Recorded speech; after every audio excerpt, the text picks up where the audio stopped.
Hello and welcome to the Schoolhouse Museum. We're here with Georgina Marie Guardado, who is the Lake County Poet Laureate. Georgina, could you tell us a little bit about how you got started in poetry and later on became the Lake County Poet Laureate and what that means? Sure. Well, I grew up in Lake County, so I've been living here since I was about 7.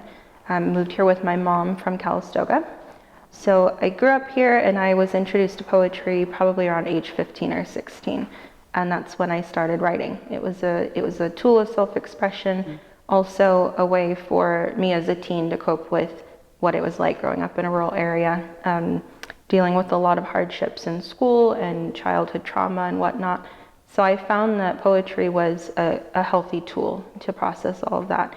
And I graduated high school early here. I was homeschooled, so I began taking college classes pretty soon after. And I was exposed to writers like Sylvia Plath, Virginia Woolf, and they really inspired me to start writing as well. So I've been writing for most of my life. I stayed here in Lake County for most of my life. I moved away to San Francisco for about 5 years and then came back home. And I've been here since 2015 again. So I applied, essentially a poet laureate is someone who promotes and encourages poetry and literacy within a community. And you do so by hosting workshops, readings, attending civic events where you may recite a poem. So I applied to be the poet laureate in 2018. I was one of 3 finalists at that time. I didn't get the role, so I reapplied. I did a lot of work in the community for 2 years, and then in 2020 I reapplied and I got the role.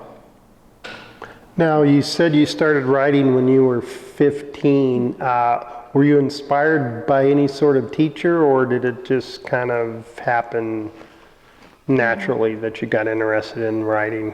I think it happened naturally, being offered materials from teachers like the work of Sylvia Plath and reading her work and realizing how far you can go with poetry. There really are no limits. That was inspiring. My teacher at the time who introduced me to that work was Ginny DeVries, who was teaching at the college, teaching English at Mendocino College. And I think I was about 16 when I took her class, 15 or 16. So she definitely influenced me positively in that way. And my high school teacher, Susan Cordell, definitely gave me the ability and the encouragement to pursue writing. So they definitely inspired me. In a kind of a full circle event, I'm now the literacy program coordinator for the Lake County Library, and that was what Ginny did for 33 years. Who's your favorite kind of classic poet? Well, the confessional era in the, I'd say, 50s through 60s is kind of my favorite time. So Sylvia Plath in that time is definitely a favorite. Classic in terms of like 18th century and older, I would probably say Christina Rossetti. She was one of the older female poets who really kind of broke the mold in terms of her writing and not following what women were expected to do back then in the 18th century. So she's definitely one of my favorites. I would say Dylan Thomas is another one. I like reading his work. And most of what I read and am inspired by today are more of the contemporary poets. So what would be your advice to a young person who had an interest in writing or creating poetry? What would you recommend they do as a way to pursue it as, I guess, a career or something like that? Mm-hmm. Well, I think the first thing I'd tell them to do is to just jump into it and just start writing. Sometimes that's the hardest part, is to figure out how to put your thoughts down on paper, but to just start there. Also, learning from other poets is very inspiring, and it helps to learn more about the craft of poetry. So I would say attending readings, whether in person or online, listening to other poets speak and read their work, or YouTube. The kids are really into social media and the internet. So going onto YouTube and listening to slam poets, spoken word poets. You can get an idea of what they're talking about and how you can form your thoughts and feelings into words. So I think that's definitely a good start. So you mentioned something really interesting, that poetry is a craft. It is a skill that, like any skill that to be developed, you need to practice. So I think, like you said, jumping right in and actually doing it is the best way to learn. Absolutely, it is an ongoing practice, and there's so many. I like to tell people there are so many rules to poetry, but at the same time, there are no rules. And even for the rules in play, you can break every one of them. That's the beauty of poetry. So it's definitely about practice. My work has improved greatly over the years, just learning more about craft and different elements, literary devices, how I can make my work more impactful for my readers. So there's definitely a lot that goes into it, but we're lifelong learners, so just practicing and learning are big steps. And you mentioned having a career in writing. When I was a teenager, work and paying the bills and supporting family were definitely priorities, and creativity had to often be put on the back burner. But times have changed in a positive way, and there's more artists and writers making a living off of their passions. And I'm grateful that that's happened to me. I've had a lot of opportunities where I'm now earning a living being a creative writer, which is really great. What inspires you? What types of subjects inspire you? Sure. Nature, for sure. Growing up in Lake County and still living in Lake County, the wildlife, our oak trees, birds definitely inspire me. So I have a number of bird poems. I think we're in a time where there's a cultural shift where mental health is definitely taken into consideration more. Vulnerability and grief are accepted more, especially when it comes to expressing them. So those things definitely inspire me to write. They are definitely a big part of my writing as well. And often it ties into nature and my surroundings. So a poem that may start out about a bird might lead me down to maybe a memory about something that was really difficult in life. So it's kind of a weaving that happens with poetry.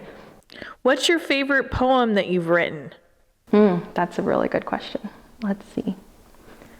I recently wrote, I have two actually, I'd say. So one of them is called Erasure, and it's turned out to be a pretty popular poem when I read it in public. It's a difficult poem. It's essentially about the idea of being erased because I'm a person of color. And surprisingly, it's been received very well. And so that's definitely one of my favorites. I'd also say I wrote a poem called Eye on the Sparrow about a California towhee that ended up in my dining room one day when my dogs were trying to get to it. She flew into my house somehow. And I wrote the poem. It ended up being selected by the Academy of American Poets for a project they do called Dear Poet. And the poem goes out to high schools across the United States. High school students read it, they write a poem to the poet, and then we have a chance to respond to those students. So I just received 10 letters from students across the United States, and they were writing to me about that particular poem. It was really beautiful. What's your favorite thing about being a poet? I think being able to have a voice in the world and being able to express anything that I want to express, to have a vehicle of being able to put anything difficult or tragic, even world events into writing and being able to process it so I'm not holding it in.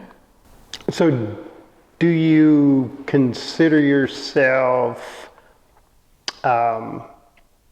obviously you enjoy poetry and you enjoy sharing poetry, and kind of as a poet laureate, you're also an educator. Do you enjoy that part of it, going out and sharing and hopefully sparking creativity in other people, or showing someone that maybe they never thought they could write poetry? I very much enjoy it. It definitely motivates me to keep going in terms of sharing poetry and exchanging experiences with other people. It's a real community builder, especially. Here in Lake County, in 2017 and 2018, the Middletown Art Center hosted a number of writing workshops. One set of them was called Resilience, and it was about being resilient through all of the wildfires that we were experiencing. And many of the writers that attended lost their homes, they maybe lost animals, and it brought up other traumas that they've experienced, maybe losing a loved one. So they came to these workshops, they wrote all of these incredible poems.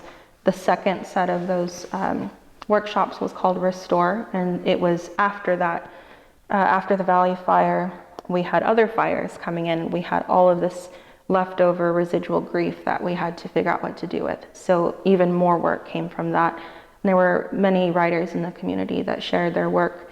And we developed 2 chapbooks that we were able to publish all of those writers' work in and pair it with visual arts. So through that, it's one thing to be productive and creative and being able to craft some work and put it together in a book, but even more so, most of those people felt like they had a real support system. And a community was built through that. Many of those writers are still involved in other virtual events that are going on through the pandemic and going on to do other things like publishing their work and moving on to building a life for themselves as a writer. So would you say one of the good things, of maybe not so many good things, that came out of the pandemic was the fact that there was greater engagement in virtual events? And I would think that the ability of someone as a poet, that they could, go on the internet and share their poetry, probably is a very empowering event for them. Sure. So I was appointed as Poet Laureate in 2020, in March of 2020, right when the pandemic affected our community. So I wasn't able to do anything in person for about the first 2 years. So most of the events that I started doing pretty quickly, because I didn't want to lose the momentum, were virtual events. And one thing that I found in terms of doing those events is we can stay connected and still, do readings, open mics, whatever we wanted to do virtually. But it also reached an audience that we couldn't reach before, maybe people who had some sort of disabilities, they couldn't leave their home, or they couldn't afford to travel across the lake for a poetry reading. Also people who maybe are agoraphobic and they can't leave their homes. So we actually had other people being involved in poetry that couldn't be before. And so that's definitely an amazing thing that came from the pandemic, being able to access that. And I think also it's one thing to be able to network within the community here in Lake County, but being virtual also allowed a lot of networking across the globe, really. I connected with a lot of poet laureates from other states and countries, states and across the nation. And I think actually we did have a couple of poets coming in from Ireland. So it was a way for us to connect with people all over the world and realizing that we're not so different from each other. We're all going through the same global catastrophes, and we can do it together and with and through poetry. So do you have some poems you would like to share with us? I could, sure. So I have them on my phone. I didn't print any today. So I will read the poem that I mentioned called Erasure. And this is from my manuscript I'm currently working on for my first full-length poetry book. It's called The Length of Trauma Covets. And this poem is called Erasure.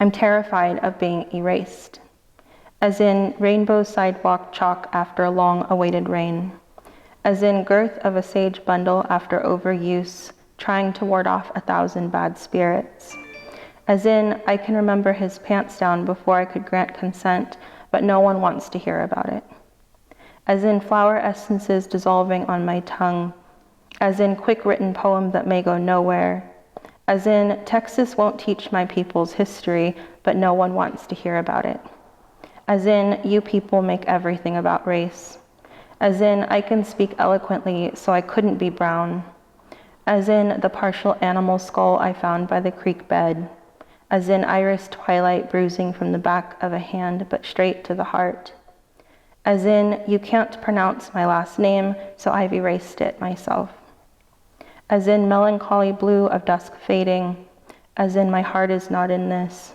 As in, am I worthy? As in, my voice is getting quieter now. As in, can you even hear me now? I break bread alone. I write several short sentences about trauma, then the world drops dead.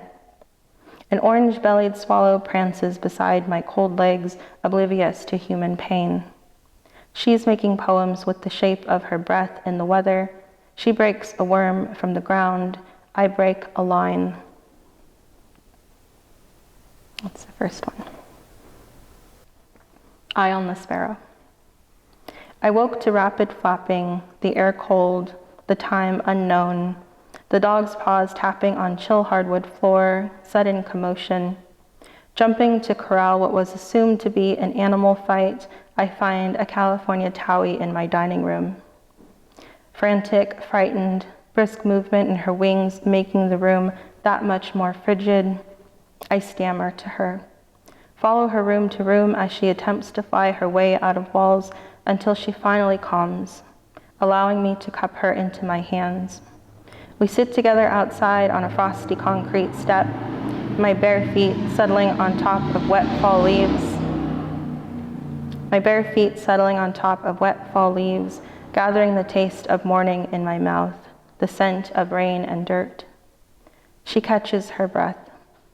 My thumb softly wrapped around her chest, feeling her heart rate regulating, her eyes opening, her fear receding. Leaves rustle, wind and traffic move along, while she and I watch each other in a place where time moves slower than the rest of the world. Her eyelids the color of peach and terracotta. Her body the rusty hue of autumn, her eyes the same shade as mine, dark as loam. I flatten my hand, she doesn't move. We sit together for what seems like hours, what seems like fate when safety is reciprocated. 10 minutes later, she flies. Stops on a dog-eared picket and looks back. The dog quietly watches me, how I love and let go all at once. In 2021, I applied to be a Poets Laureate Fellow with the Academy of American Poets, which is the largest financial supporter of poets in the United States, but they also provide a lot of other support to poets. So I was thankfully one of 23 Poets Laureate selected from across the United States for the 2021 period. So with that, I was able to receive a ton of support from their organization for my own writing, but also to do a community project. So I decided to install poetry displays around the county. They're in select locations all around the lake, and they include poetry boxes that were built by local resident Gary Mays, also a poet and a retired doctor. And the other option were little libraries. So we have one here at the Lower Lake Schoolhouse Museum. Anyone can take a book and return a book or keep it if they'd like. But the idea is to exchange poetry books, but it's also open to any other genre of books. Well, thank you very much, Georgina. It's been a pleasure. You're a phenomenal artist, and thank you for coming out and sharing your heart and your craft. Thanks for having me.